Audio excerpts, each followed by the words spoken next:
베레아 사람들은 바울이 와서 설교를 하는데 그냥 받아들이지 않았어요. 일반적으로 설교를 했을 말씀이 나가든지 공부를 같이 했든지 중에 상대방이 얘기할 때 거두절미하고 그냥 받아들이지 않는 사람들도 있고, 또 어떤 사람들은 반대로 크게 생각도 안 해보고 받아들이는 사람도 있고 그렇거든요. 그 양쪽 다가 이 올바른 그런 자세는 아니라고 바울이 얘기해요. 바울이 어떻게 얘기하는가 하면 이 사람들이 말씀을 받고 기쁜 마음으로 말씀을 받고 그 다음에 집에 가서 날마다 성경을 조사를 해봤더라 이렇게 얘기를 했거든요.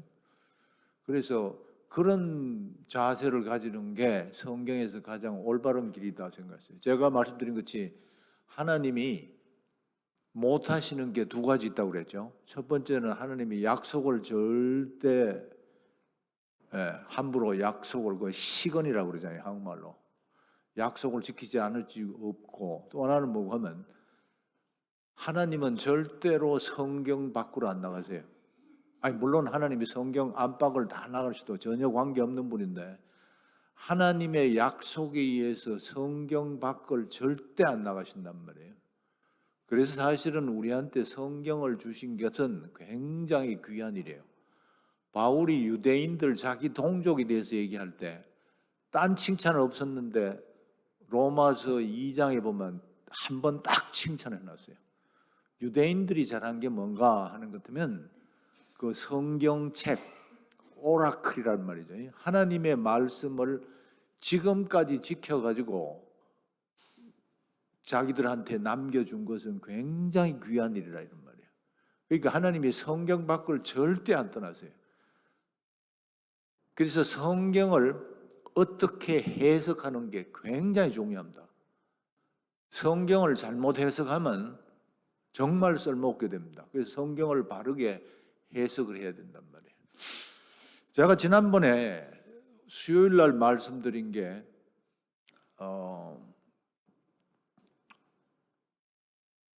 인생이 가지고 있는 우리들이 가지고 있는 가장 결정적인 결함이 뭔가에 대해서 얘기했어요. 아마 여러분 중에서는 평생 한 번도 교회를 나오면서 심각하게 생각 안 해보실지 모르지만은 그 사건의 그 육신에 대해서 다 경험을 했어요. 예수님 믿는 분은 한 분도 없이 다 경험을 했어요. 또 하나 경험했는 건 뭐가 하면 자기가 육신을 이겼을 때 그때 나오는 결과가 풍성한 삶이에요. 그 예수님이 오신 요한복음 10장 10절에 있는 거하고 정확하게 같아요. 누구나 믿는 사람들은 한 번 이상 풍성한 삶을 경험했어요. 풍성한 삶을 경험한다는 말은 육신을 제압했는 경험이 있다 이런 말이죠. 근데 우리 삶 속에 왜 오늘도 속에서 이런 게 올라오고 불평을 하고 문제가 생기나 하면 우리가 다시 그 육신을 살렸기 때문이다 이렇게 말씀드렸죠. 그래서 우리하고 굉장히 친숙한 단어입니다. 이게 불교 용어잖아요. 한국말로 육신이 육인이 이렇게 얘기를 하잖아요. 자, 그런데 오늘 좀 더 상세하게 이게 아무리 좋은 얘기고 맞는 얘기라도 내한테 적용 안 되면 아무 소용 없어요. 그게 아브라함의 하나님은 그렇게 중요하지 않아요. 그 아브라함의 하나님이 나의 하나님이 되어야 됩니다. 그런 거를 뭐라고 하면 바울이 신약에서 3번에 걸쳐 가지고 가스펠 할 때는 반드시 소유격이 붙어요. 마가의, 마태의, 누가의 가스펠 하면 히즈 가스펠이잖아요. 그 어떤 사람의 소유격이란 말이에요. 그런데 바울이 3번에 걸쳐 가지고 로마서에 2번, 디모데후서에 1번일 거예요. 마이 가스펠 그런 말을 했어요. 내 복음이라 이런 말이에요. 이거 굉장히 중요합니다. His gospel, the gospel of Christ, the gospel of God, gospel of heaven, gospel of Luke 다 중요한 말인데 그 가스펠이 나의 가스펠이 안 되면 우리 삶 속에 파워가 없어요. 파워가 없다는 말은 abundant life를 누릴 수가 없어요. 마찬가지 말이에요. 육신을 제압하지 없다 그 말하고 같은 가지 말이에요.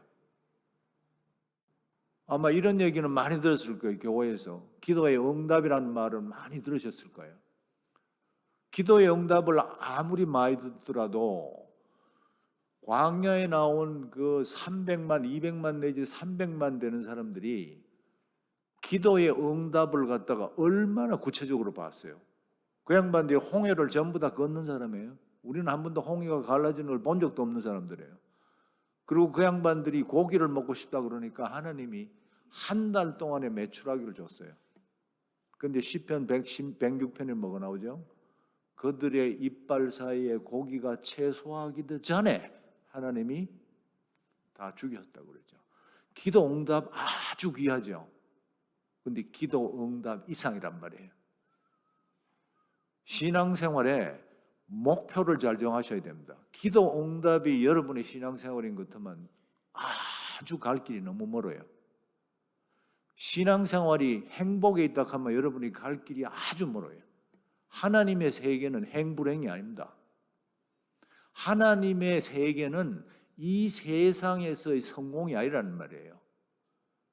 아직도 이 세상에서 고통을 경감시키고 이 세상에서 무엇을 이루는 게 목표라 그러는 것 같으면 뭐 저보고 그렇게 당신이 아직도 덜 살아봐 하지만은 당신 내같이 고생해봐.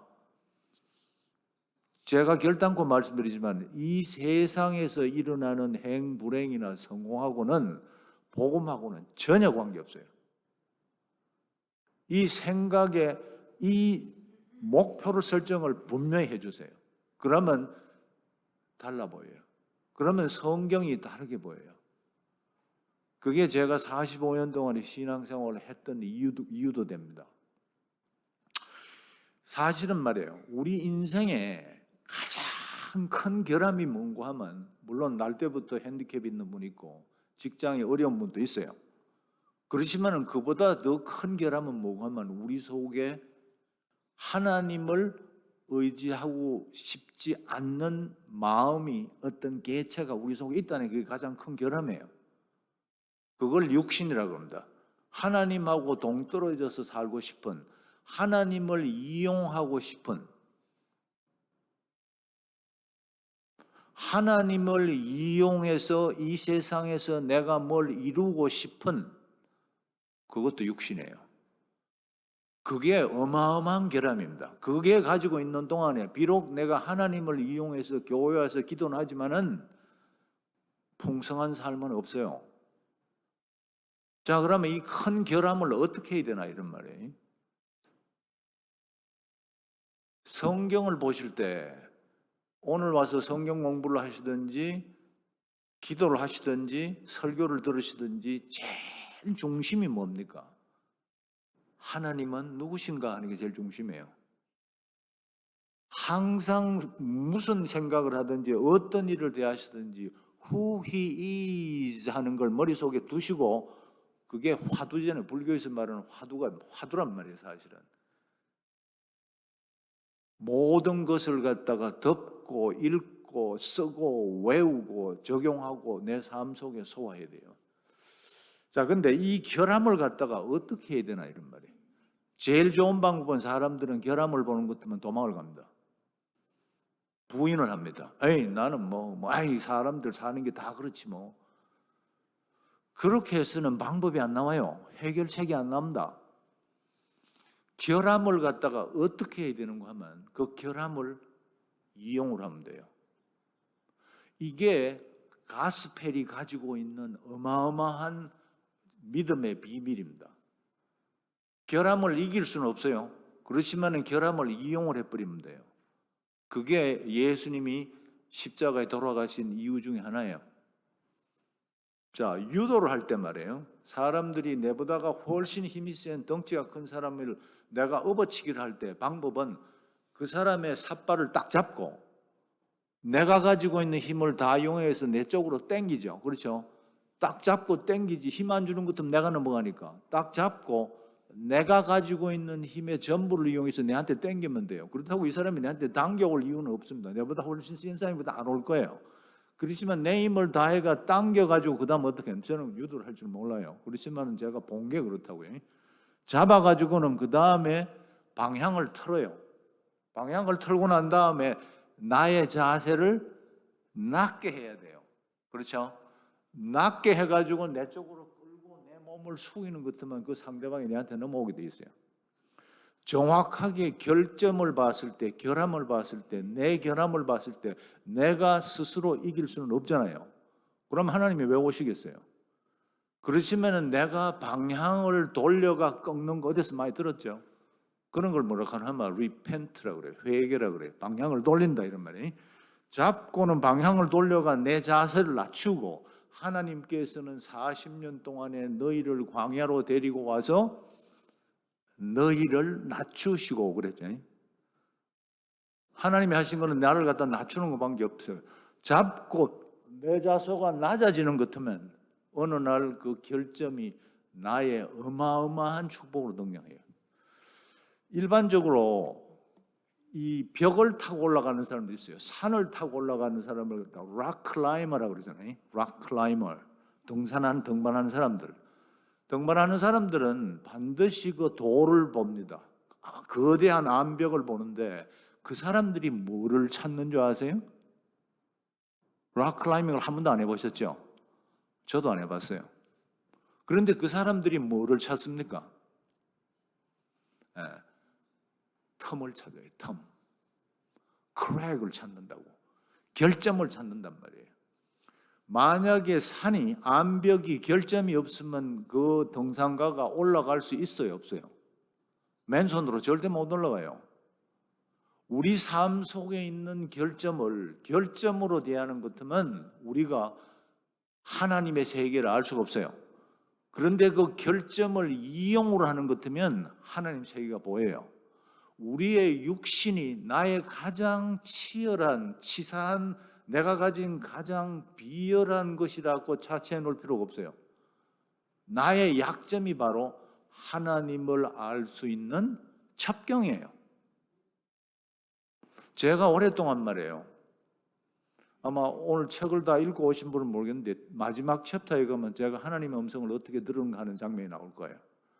제가 하나님 음성 듣기 전에는 제가 두 부류의 사람들한테 절대 전도를 못했어요.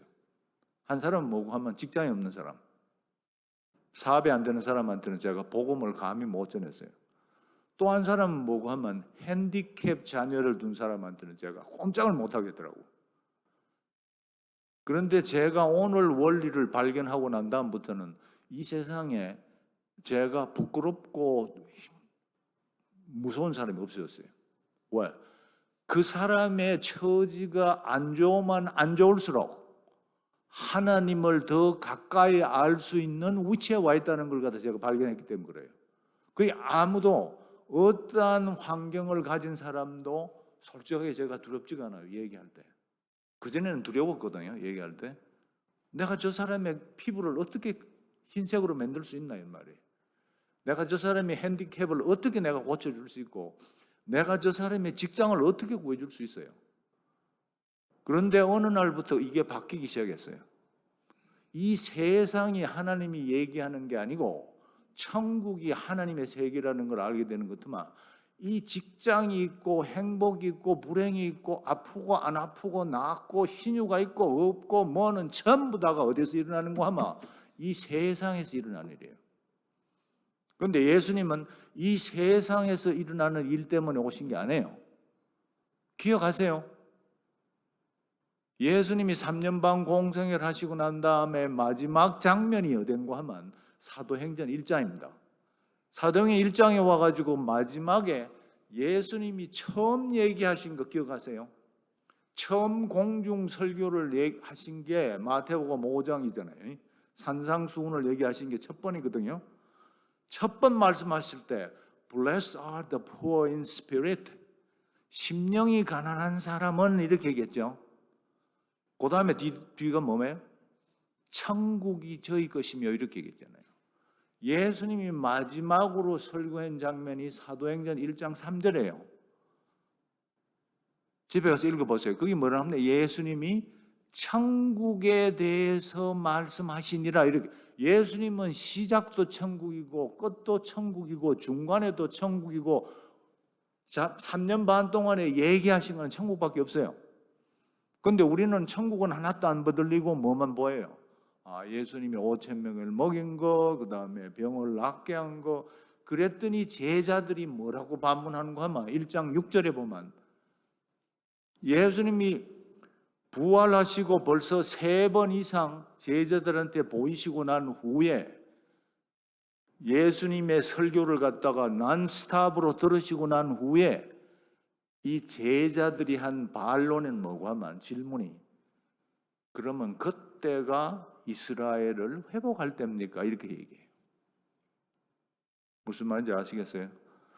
3년 반 제자 훈련을 받은 제자들의 머릿속에는 로마의 압정에서 벗어나는 생각 외에는 없어요. 즉 이 세상에 있는 일에만 관심이 있었다는 말이에요.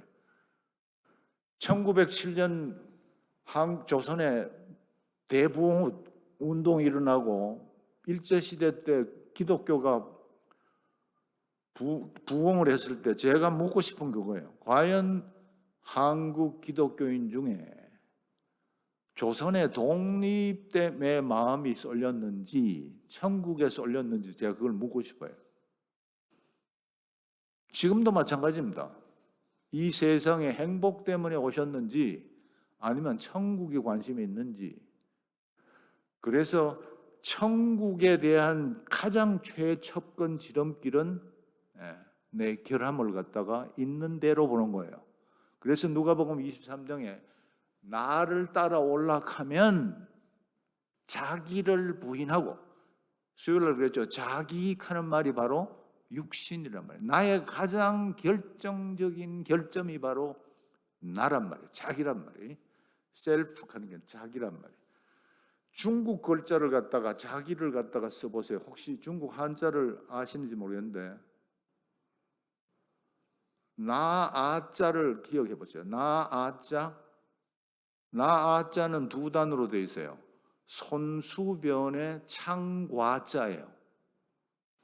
다른 말로 하면 손에 창을 든 사람이 3,500년 전에 중국 사람들이 내가 누구 얘기할 때, 나를 얘기할 때 아를 썼어요. 나아자. 손에 창을 든 사람이라 이런 말이에요. 손에 창을 드는 게 이유가 뭐겠죠? 손에 창을 드는 이유는 뭐겠어요? 나를 보호하기 위해서라는 말이에요. 그래서 나라 하는 말이, 육신이라 하는 말은 나를 보호하려 하는 거라 이런 말이에요.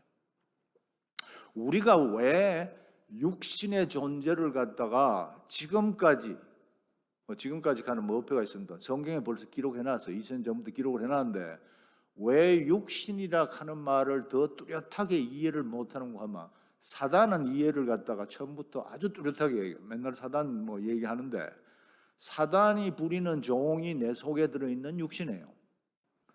근데 이 육신은 희한하게도 나를 보호하기 위한 개체예요. 나를 도와주는 거예요. 한국 민족이 5천만 넘는 사람들이 지난 50년 동안에 경제적인, 민주적인, 정치적인 자유를 누린 나라는 전 세계에서 하나밖에 없어요. 한국밖에 없어요. 이 한국 사람들이 이렇게 경제적인 부를 일으킨 게 바로 질투심이에요. 그래서 그 유명한 그 노래가 있잖아요. 우리가 잘 살아보세요. 이렇게 얘기 안 줬어요.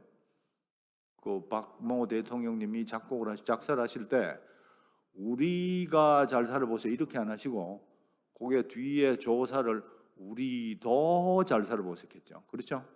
우리도 하는 말은 뭘 뜻합니까? 누구누구와 비교해서 이런 말이죠. 그게 바로 육신입니다. 그게 바로 질투심이에요.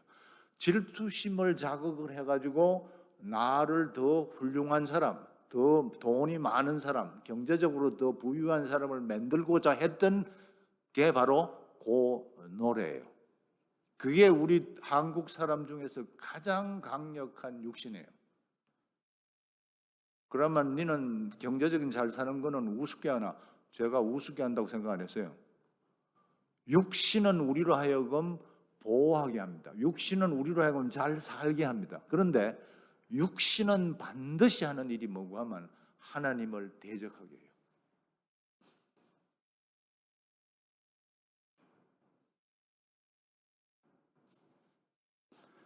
델포이 신전의 벽글씨가 네 자신을 알라 하는 것 때 거기에서 자신도 바로 육신입니다.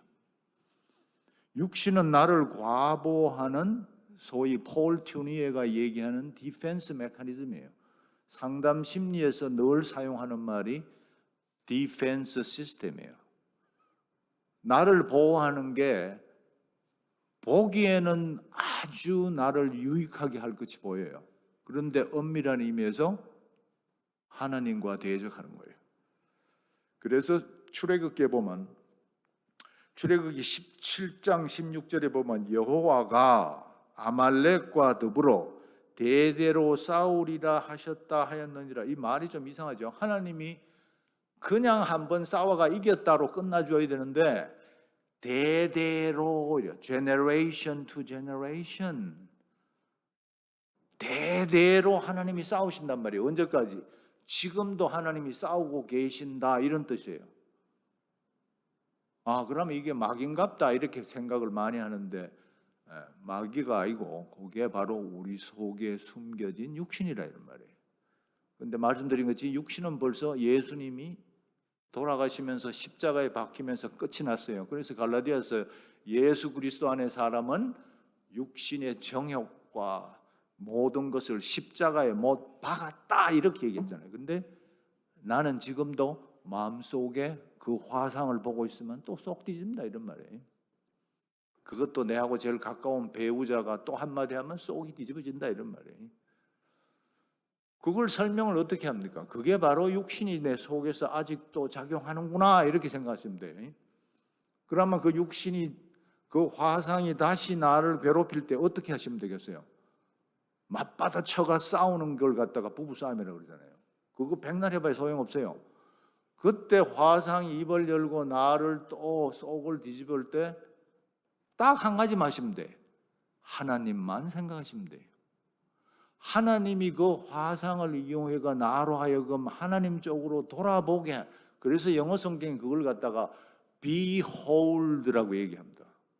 그냥 보는 게 아니고 어마어마하게 귀하게 바라, 그 화상을 귀하게 그 귀하게 바라보면 돼요.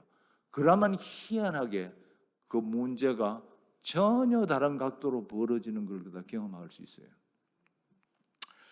한국인의 주된 육신은 뭐고 이렇게 하면 그걸 아주 유식한 문자로 상담 용어에 상호 이종석, 종속 의존성, 또 영어를 아시면 codependency라고 얘기합니다. 아리까리한다 하는데 codependency, 그러면 상호 의존성이라고 제가 번역해 봤어요. codependency다. 하나님 외에 내가 의존하고 있는 것, 하나님 외에 내가 의존하고 싶은 것 전부 다가 상호 의존성입니다. 우리도 잘 살아보세요. 질투심은 상호 의존성의 결과예요. 질투심 있는 것 전혀 도움이 안 됩니다. 하나님 세계에는. 그런데 이 세상에서는 질투심이 없으면 큰 교회를 한다 못한다 모르겠다.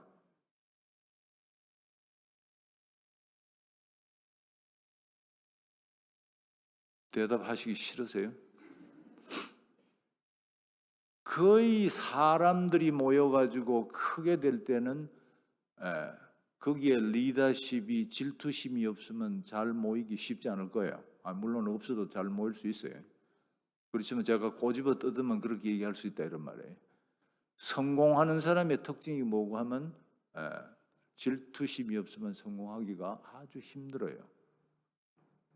그러면 성공이 하나님이 우리한테 주는 귀한 것이라고 결론을 내놓고 있는 사람은 저하고 그 이상 대화를 못해요. 이 세상에서는 성공과 실패가 굉장히 중요할지 모르지만 천국에서는 아무것도 안 해요. 그래서 예수님이 얘기하실 때 침례 요한은 이 세상에서 가장 위대한 자다. 그렇지만 천국 가면 가장 미미한 사람보다 힘이 없다.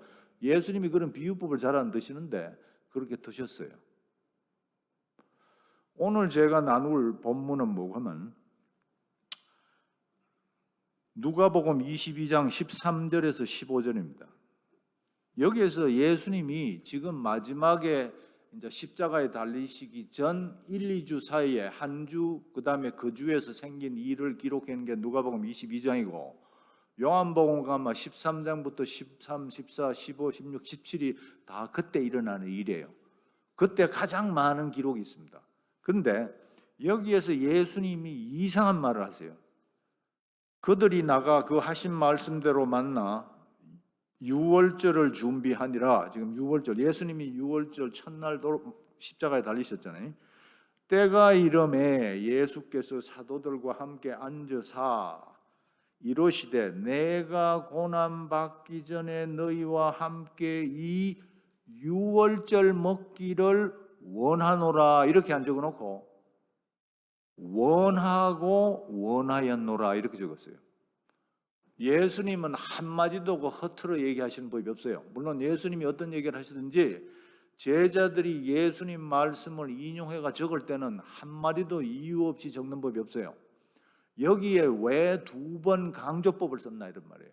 영어 성경에 보면 이걸 갖다가 I desire라고 한 번만 적어놓은 게 아니고 거기에 부사를 한 번 더 붙였어요. I fervently desire.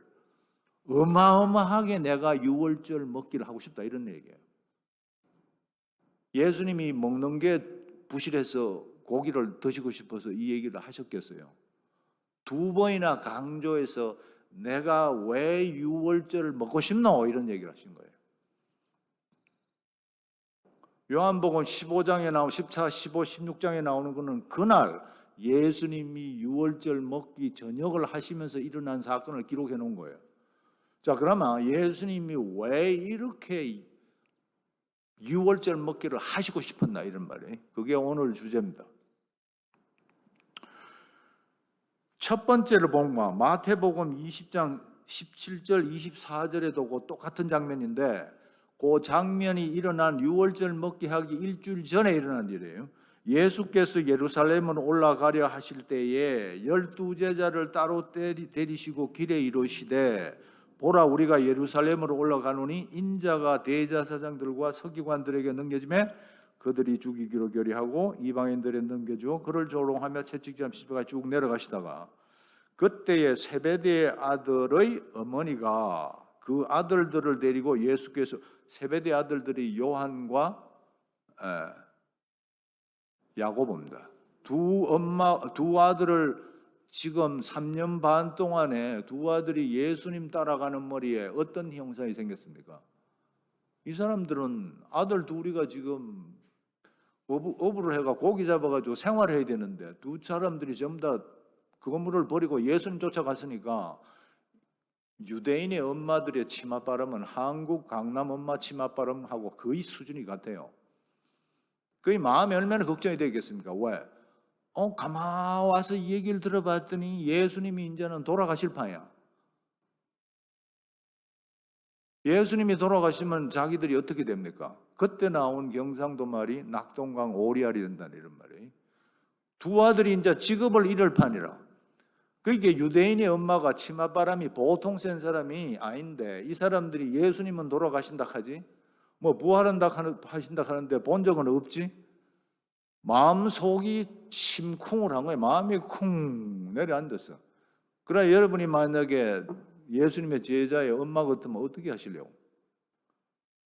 이제 올라가서 돌아가신다 그러니까 이때다 생각하시면 옆에 가서 소위 말해서 예수님한테 귓속말로 하셨으면 좋은데 아주 크게 얘기를 했어요.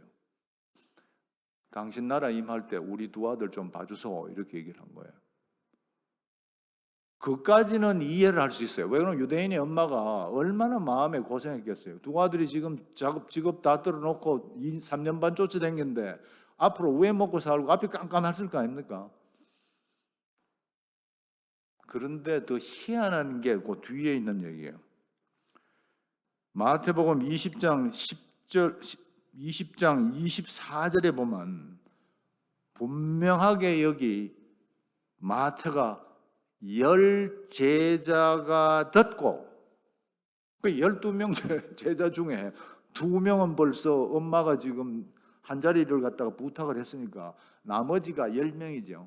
9명도 안 해요.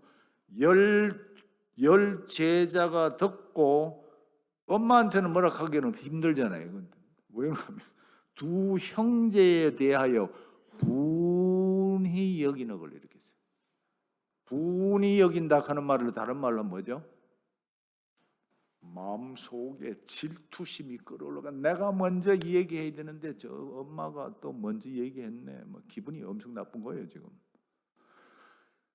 이 말은 다른 말로 뒤집으면 12명이 똑같은 생각을 했다 이런 말이에요. 무슨 생각을 했어요? 이런 걸 절에서 뭐라고 하면 연불에는 관심 없고 제밥에 관심 있은 거예요. 천국이 와가지고 한 자리 하는 데만 관심이 있었던 게 12제자에 가지고 있는 공통점이에요. 그 중에 한 명도 예배도 없었어요. 다 똑같이, 즉 예수님이 유월절 먹기를 원하고 원했던 이유는 뭐다?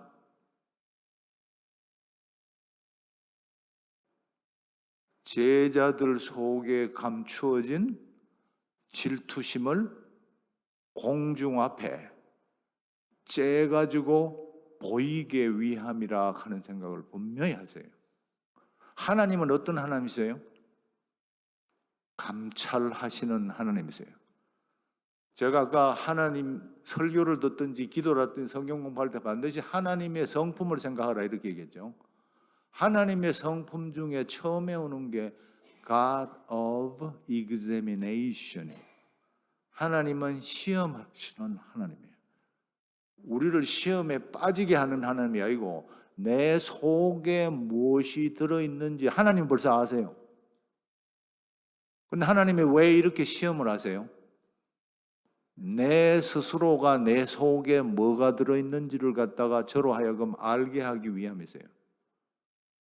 내 속에 질투심이 얼마나 가득 차 있는지를 갖다가 예수님이 알려주기 위함이세요.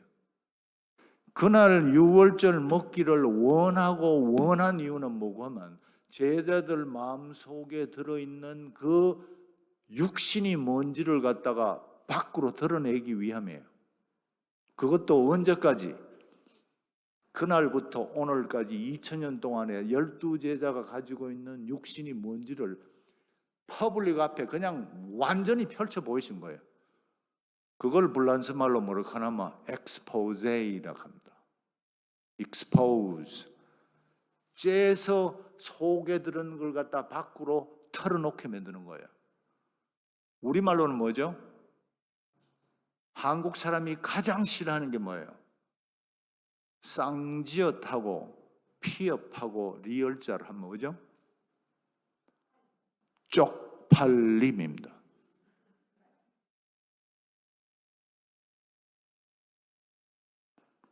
한국 사람들이 가장 싫어하는 게 자기 속에 들어있는 육신이, 그것도 안 믿는 사람이 아는 거는 별론데 내 교인들을 알게 된다는 거는 참을 수가 없단 말이에요. 그게. 그런데 예수님이 지금 여기 보이신 게 교회 밖에 있는 사람한테 보인 게 아니에요. 교회 안에서, 그것도 자기와 가장 가까이 있는 사람들이 가지고 있는 가장 결점을 갖다가 있는 대로 열어놓은 거예요. 쪽팔림을 당할 때 전혀 기분 나쁘게 생각하지 마세요. 그게 인간이 가지고 있는 최대의 축복입니다. 내 자식이 실패했을 때 쪽팔릴 필요 없어요. 내가 병들었을 때 쪽팔릴 필요 없어요. 내가 창피를 당했을 때 쪽팔릴 필요 없어요.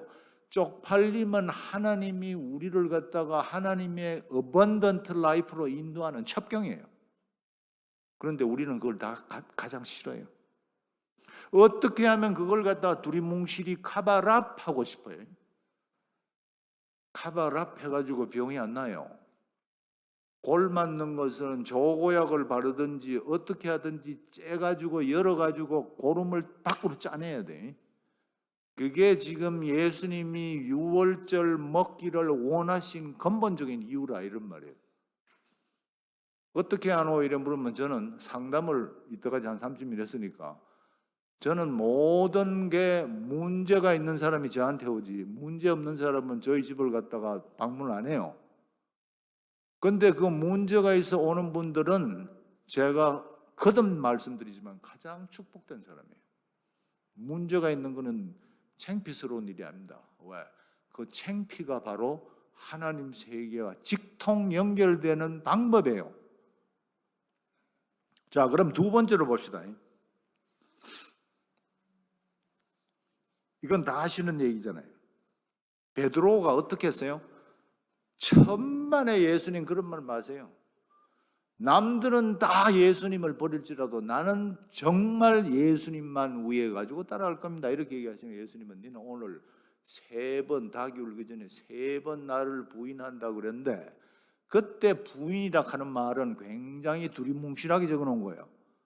3번째 부인할 때 베드로가 어떻게 했습니까? 예수님을 저주를 했어요.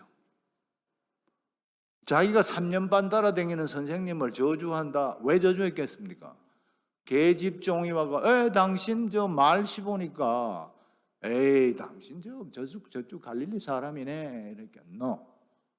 계집종이 물었을 땐 2번 no.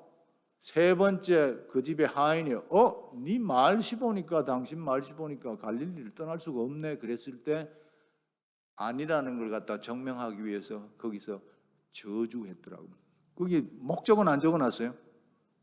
아마 마태가 적다가 너무 미안했던 것 같아요. 그렇지만 저주할 때는 반드시 목적어가 있잖아요. 뭐 자기를 저주할 리가 있겠어요? 예수님을 저주했다고. 예수님은 벌써 아시고 네가 3번 나를 부인한다 이렇게 했을 때 예수님이 왜 3번 부인한다고 얘기를 해주셨겠어요? 네가 아직도 네 속에 뭐가 있는지를 모른다. 네는 문제를 딱 대면하는 순간에 디나이 한다 이 말이야. 부인한다. 아닙니다. 나는 아닙니다. 이렇게 얘기하네. 우리도 문제를 볼 때 여러 가지 방법인데 지금 여기에 첫 번째 나오는 게 뭐가 문제가 딱 야, 옆집 아들이 오번에 뭐 했더라 하면 그때부터 니는 뭐 이래 나오잖아요. 질투심이 퍽 올라오는 거예요. 그 질투심이 올라오는 순간에 내가 또 하나님하고 덩질락하네, 척질락하네 이 생각만 들어오면 내 속에 있다는 것은 중요한 거 아니에요. 내가 어떻게 내 삶 속에 적용을 시키나 이런 말이에요. 그 화상이 다시 나를 갖다가 딱 몇십 년 살다 보면 남편은 이렇게 단추를 꼭꼭 누를 수 있어요. 배우자는 누구나 다 배우자이고 약점을 누르잖아요. 딱 누를 때 속은 입에 나오고 입에서는 벌써 4letter word가 나오겠죠. 그렇지만은 머릿속에 있는 마음은 하나님으로 향해 버리면 돼요. 이런 걸 갖다가 뭐라 하면 치환이라 합니다. 이 화학을 갖다가 좀 공부해 보시면 알 텐데 치환을 하시면 돼요. 없게 하기는 힘들 거예요. 돌을 매일 닦을 수도 없잖아요. 그렇죠? 돌을 닦으면 좋은데 생각을 바꾸시라고. 그게 로마서 12장 2절입니다. 마음을 새롭게 해서 새롭게 한다는 말이 그 생각이 나올 때마다 하나님을 쳐다보면 된다 이런 얘기예요. 자, 두 번째 했는 우리의 육신은 뭐고 하면 베드로가 부인했다.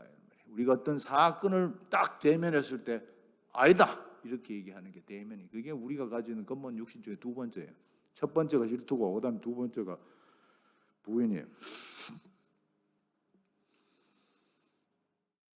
그다음에 세 번째는 이 제자들이 어떤 일을 했는지 보세요. 예수님이 딱 잡히자마자 제자들이 다 어떻게 했어요?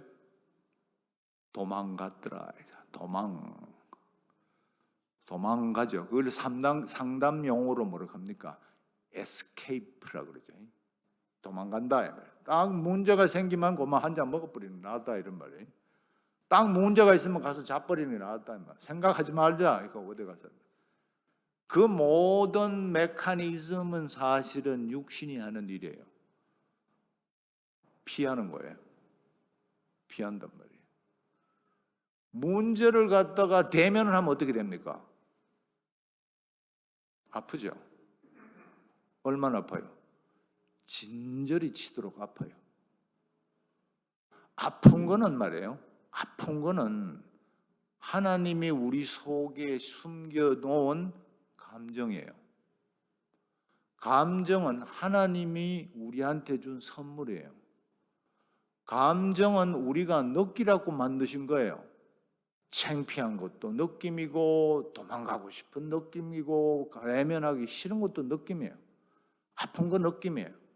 그렇지만은 그 아픈 느낌을 갖다가 숨지를 마시라 이런 말이에요. 거의 대부분의 사람들은 그 아픈 통증을 어떻게 하는가 하면 내가 있는 그 골방 속에, 깊은 골방 속에 집어넣어 가지고 문을 갖다가 열쇠로 딱 잡아버립니다. 그래서 그 순간에 일어나는 게 혼절하는 겁니다. 기절하는 겁니다. 통증이 극으로 대단하면 사람이 기절하죠. 그런데 이게 육체적으로 기절하는 거는 하나님이 인도하셨다고 그러지만은 감정적으로 속으로 집어넣어 놓으면 반드시 뭐가 일어나요? 병이 생겨요. 그렇게 하지 마시라고. 에이, 당신 아직도 인생 덜 살아봐가지고 아직도 몰라서 오래 살아보나 적게 살아보나 그 문제가 아니에요. 하지 말아야 될 건 안 해야 돼요. 믿으라 하면 믿어야 돼요. 안 믿기지면 왜 하노? 안 믿기지니까 믿으라 해주는 거니까 믿으면 돼요. 그러면 세월이 지나면 믿겨져요. 그렇죠? 아픈데 그걸 그대로 페이스를 하란 말이에요. 그런데 우리한테는 어마어마한 소위 조력자가 계시잖아요. 하나님 오시라 그러고, 예수님 오시라 그러고, 성령님 오시라 그러고, 정말 배우자가 나를 도와주는 것도 배우자도 불러요. 4명이 앉아가지고 내가 이 고통을 그대로 주시하는 걸 보라고 얘기하시면 돼요. 아니 천지를 만드신 분이 하나님이신데 그 통증을 어떻게 하시겠어요? 그런데 거의 99.99% 사람들은 그 통증이 없었으면 하기 위해서 기도를 해요. 대면 안 하시고 이걸 어떻게든지 이 통증을 준 문제를 해결해 달라고 기도를 해버렸어요. 틀리고 안 틀리고 이런 문제보다 저는 지금 가장 좋은 방법을 지금 여러분한테 말씀드리는데 그걸 있는 대로 하나님하고 같이 앉아가지고 그냥 하나님을 쳐다보고 계시면 돼요. 문제가 있어서 내가 하나님이 없는 듯한 그 시간을 제가 말씀드렸죠. 영혼의 밤이라고 그랬잖아요. 얼마나 없는 것 같으면 믿는 사람이 하나님이 안 계신 것이 그렇게 느껴지겠어요? 그렇지만은 그 감정 속에 그대로 그 문제를 쳐다보시면 시간을 조정하시는 분이 하나님이세요. 인간은 절대 시간을 조정할 수 없어요. 영혼의 밤은 반드시 한정적이에요. 시간이 지나면 그 사람이 신자든지 불신자든지 관계없이 그 시간은 지나가요. 내가 땡길 수도 없고 늦출 수도 없지만은 밤이 오는 것 같으면 새벽이 오고 새벽이 오면 낮이 와요. 그런데 신자가 가지고 있는 특권은 뭡니까? 그 깜깜한 밤중에서 하나님과 같이 보내는 그 시간이 중요한 거예요. 그러고 나면 그 후가 달라집니다. 마지막으로 여러분 다 아시는 식으로 유다가 예수님을 배신합니다. 배신도 육신의 일종이에요. 우리 삶 속에 이런 일이 일어납니다. 제가 오늘 드린 말씀이 여러 가지가 있는데 우리 삶에 가장 추하고 피하고 싶은 그 결함 있잖아요. 그 결함을 우리가 철저하게 이용하면 됩니다. 우리 삶에 일어나는 그 대면하기 싫은 원치 않는 사람이나 사건이나 환경을 갖다가 그 시간에 하나님을 쳐다보게 되는 것 같으면 우리의 육신이 밖으로 드러납니다. 우리의 모든 가장 하나님과의 동행을 가로막는 것은 이 세상의 배우자도 아니고 이 세상의 나의 능력도 아니에요. 내 속에 들어있는 육신입니다. 육신에 져가지고 다시 육신을 부활시켜가지고 육신을 질 필요가 없어요. 이것은 경험의 세계예요. 성경대로 오신 예수님이고 성경대로 장사되셨고 성경대로 돌아가셨고 성경대로 부활하셨고 성경대로 천국에 올라가셨어요. 성경대로 하는 것 같으면 우리 삶 속에 성경이 약속하신 풍성한 삶을 우리는 반드시 경험해요. 그리고 여러분은 신자는 반드시 한 번 이상 그 삶을 경험했어요. 그 풍성한 삶을 지금 여기서 경험해야 돼요. 뭐를 통해서? 내가 가지고 있는 가장 비열한 결점을 통해서 제가 그 경험을 하게 되는 것만 이 세상에서 아무것도 두려워할 게 없어요. 성경에는 두려움을 얘기할 때 두 가지를 얘기합니다. 하나는 뭔가 하면 사람을 두려워하든지 또 하나는 하나님을 두려워하든 둘 중에 하나예요. 그 중간은 없습니다. 반대로 하나님을 두려워하게 되는 것만 사람을 두려워할 필요가 없어요. 사람이 왜 사람을 두려워하는가 하면 하나님을 두려워하지 않기 때문에 그래요. 그래서 하나님을 두려워하는 그걸 한국말에는 두리뭉실이 적어가지고 경외라고 적어놨습니다. 느낌이 안 들어요. 두려움 맞아요. 두렵단 말이에요. 하나님이 오시는 것들은 두려워져요. 그런 것들만 인간은 두려워할 필요가 없어요. 제가 오늘 여기 나눠주신 종이를 한번 보세요.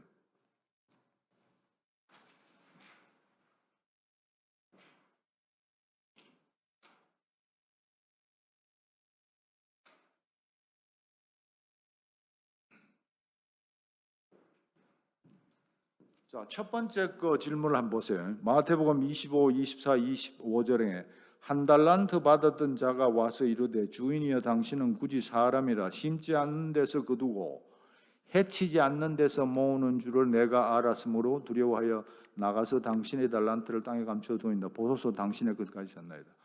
옆에 있는 분하고 제가 1분 시간을 드릴 테니까 이 사람이 가진 육신이 뭔지를 한번 발견해 보세요.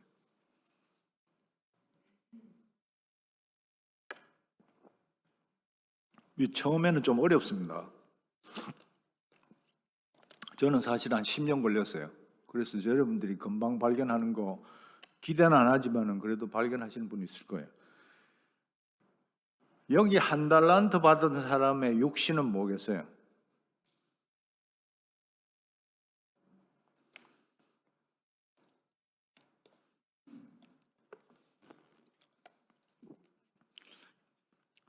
여기 한 달란트를 준 분이 하나님이라고 얘기하면 이 사람이 믿는 신자입니다. 신자인데 자기의 달란트를 땅에 묻어버린 거예요. 감추어버렸단 말이에요. 그런데 아시다시피 한 달란트 했는 사람을 하나님이 나중에 아주 야단치는 장면이 나오죠. 잘못했어요, 이 사람이. 그럼 이 사람의 육신은 뭐겠어요?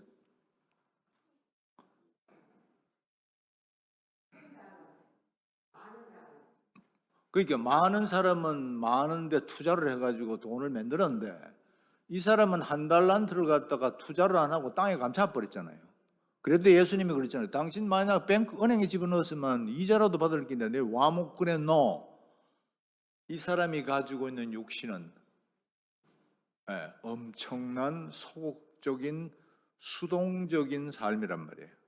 왜? 두렵기 때문에 한 달란트도 잃을까 싶어가 아예 아무것도 노력하지 않는 것, 그걸 갖다가 이 상담 용어로는 뭐라고 하냐면 패시비티다 이렇게 얘기를 합니다. 책을 갖다 영혼의 밤 책을 읽어보시면서 이걸 한번 발견해 보세요. 그게 소극적, 수동적 소극성이라 적극 소극성이라고 적어놨는데 두 번째 봅시다. 관리들 요한복음 12장 42, 43 그러나 관리 중에도 그를 믿는 자가 많대 바리새인들 때문에 드러나게 말하지 못하니 이는 출교를 당할까 두려워함이라. 그들은 사람의 영광을 하나님의 영광보다 더 사랑하였더라. 이 사람들의 문제점이 뭐라? 그 밑에 것도 한번 보세요. 그 밑에 선지자들과 미가야 했는데 역대하에 나온 이야기인데 미가야를 부르러 간 사자가 그에게 말하 이르되 선지자들의 말이 하나같이 왕에게 좋게 말하니 청하건대 당신도 좋게 해가지고 왕의 마음을 기분 좋게 만들어 달라 이런 말이죠. 그런데 미가야 선지자가 어떻게 대답하는가 하면 여호와께서 살아계심을 두고 맹세하노니 내 하나님께서 말씀하시는 것 곧 그것을 내가 말하리라 하고, 같은 맥락입니다.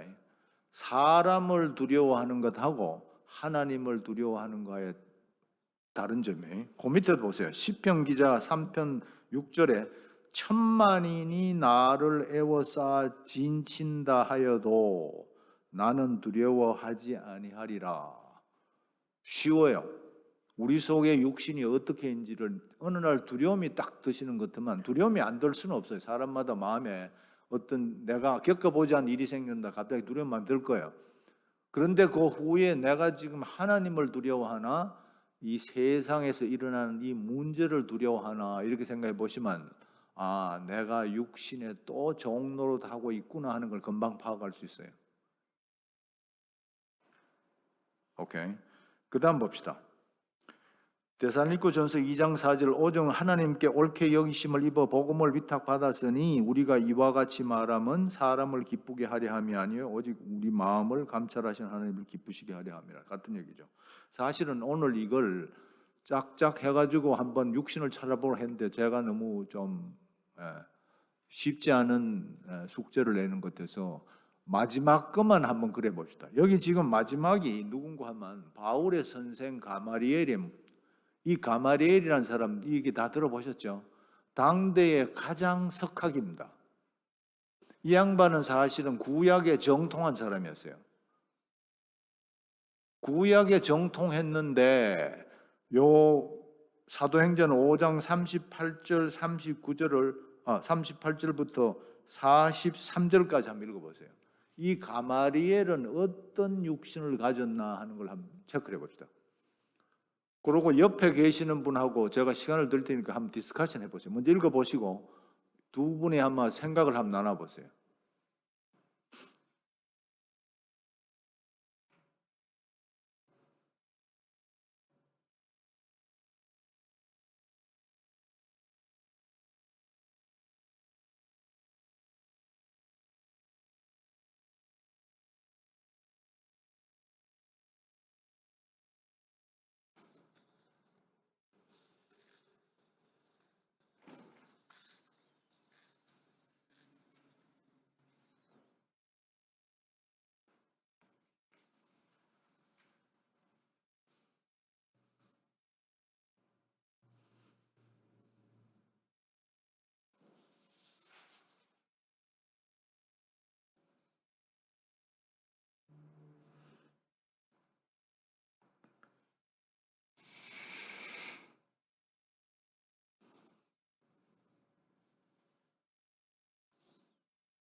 당신 생각이 어떤 거 한번 옆에서 사람한테 한번 나눠보세요. 이게 뭔지.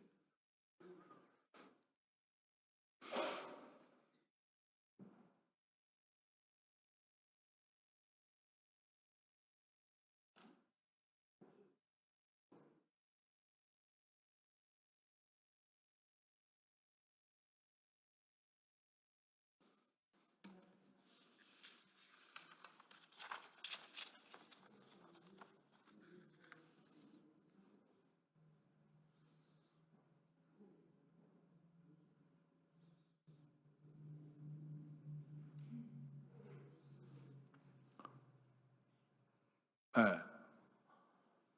1분 시간이 지났습니다.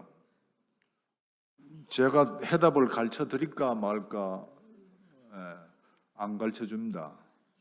집에 가서 마지막 자기하고 가장 가까운 분하고 두 분이 앉아가지고 오늘 콰이어 타임을 좀 하세요. 과연 가마리엘의 문제가 뭐냐 하는 걸 갖다가 제가 좋은 토픽을 드렸으니까 시간을 이용하시기 바랍니다. 제가 결론을 내겠습니다. 에베소서 5장 11절 13절에 이런 말이 있어요.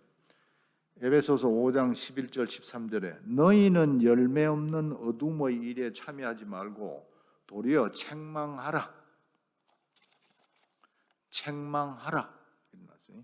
그들이 엄밀히 행하는 것을 말하기도 부끄러운 것들이라. 그러나 책망을 받는 모든 것은 빛으로 말미암아 드러나나니 드러나는 것마다 빛이니라. 이렇게 했어요. 우리 삶에 가장 나를 당황하고 쪽팔리게 생기는 것 전혀 부끄러워할 거 없어요. 사실은 나로 하여금 가장 쪽팔리고 나를 가장 무참하게 만드는 게 엄밀한 의미에서 하나님과의 직통하는 통로라 이런 말이에요. 제가 수요일 날 말씀드릴 때 먼저 결론부터 얘기했어요. 내 삶에 일어나는 것은 어느 것 하나도 하나님이 모르고 일어나는 일은 절대로 없습니다. 그러면 어느 날 내가 내하고 가장 가까운 사람한테 위로를 받으려고 했는데 오히려 이 가까운 사람이 나를 무안하게 만드는 경우가 있죠. 철저하게 내가 쪽팔린다는 말이에요. 그런데 그게 바로 하나님의 가장 위대한 축복이라는 걸 갖다가 분명히 경험하셔야 돼요. 그래야지만은 뭘 할 수 있는가 하면 내 인생에 이제까지 있었던 모든 실패가 철저하게 하나님의 축복이라는 결론이 나오지 않는 것 같으면 이 세상을 사랑할 수밖에 없어요. 예수님이 마지막 십자가 달리셨기 때문에 어마무시한 하나님의 모든 과업을 완수하실 수 있다는 것은 예수님만 그런 거 아니에요. 우리 삶도 똑같습니다. 성공이 우리를 갖다가 위대하게 만드는 것도 있겠지만은 정말 내가 가진 가장 처절한 실패가 정면으로 대했을 때 나의 육신이 거기서 익스포즈가 될 때 정말 하나님의 그 세계를 알 수 있다니까요. 제가 15년 전에 하나님의 음성을 듣고 이제까지 묵상하는 것 중에 하나가 제가 가장 하나님 안에서 감사하게 생각하는 성경 구절이 바로 너희들은 이 세상에 속하지 않았고 하는 게 저는 가장 감사해요. 제가 이 세상에 속하면 제가 왜 해야 됩니까? 나도 잘 살아봐야 돼요. 나도 이 한 번밖에 없는 인생에 남들보다 더 영화와 부귀를 누려와야 돼요. 근데 제가 경험한 거 보고 나는 그 부귀가 안 돼요. 그러면 나는 어떻게 됩니까? 별 볼 일 없는 인간이 되어버리잖아요. 바울이 고백하잖아요. 부활이 없다면 내보다가 더 우리보다 더 비참한 사람은 없었을 것이라 이렇게 얘기했잖아요. 바울은 다 던졌어요. 뭐에? 하나님의 부활의 몸, 자기가 가진 모든 걸 다 던졌어요. 이 가마리엘은 어떻겠습니까? 대답 안 해줄 거예요. 집에 가서 생각해 보셔야 돼요. 가마리엘은 당대에 가장 존경받는 선생님이었어요. 유대인들 중에 가장 똑똑하고 가장 영향력이 있는 사람은 지금도 랍비가 되는 거예요. 그 랍비가 어떤 삶을 살았는지 한번 요 구절을 보면서 가마리엘이 랍비 중에서 가장 뛰어난 사람이에요. 그러고 가마리엘의 수석 제자가 누구였어요? 바울이었어요. 바울의 삶과 가마리의 삶을 비교해 보세요. 그러면 가마리의 어떤 육신을 가지고 있는지 나와요? 안 가르쳐 줄 거예요, 제가. 저의 결론입니다. 이 세상에서 우리가 경험하는 어떠한 불편함도, 내 삶에 일어나는 어떠한 네거티브한 것도, 내 삶에 나를 가장 쪽팔리게 만드는 것, 나를 비참하게 만드는 것, 나를 처참하고 무한하게 만들수록 그거는 바로 하나님의 축복에 불과해요.